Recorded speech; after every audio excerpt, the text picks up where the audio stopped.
Welcome to our channel. Today we how to subscribe to Segment for mobile tracking event routing, full guide step by step clearly. Create an account if you don't already have one. Log in to your Segment account. Navigate to the Workspaces section in the left sidebar. Select the workspace where you want to set up mobile tracking. Next, go to the Sources tab at the top of the page. Click on the Add Source button.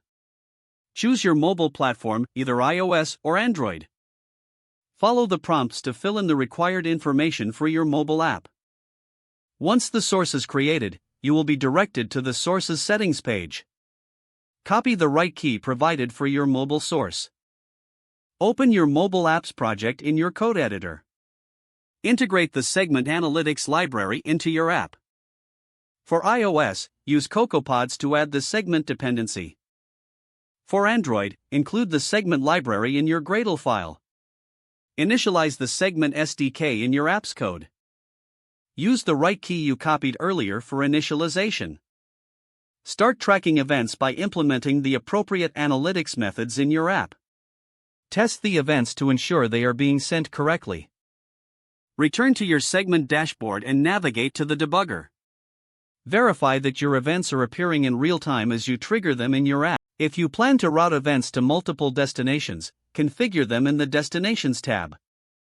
Choose the services where you want to send your event data and follow the setup instructions.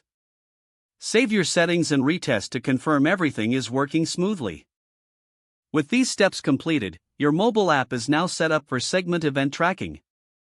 If the page does not load, refresh the browser or try again in a private or incognito window.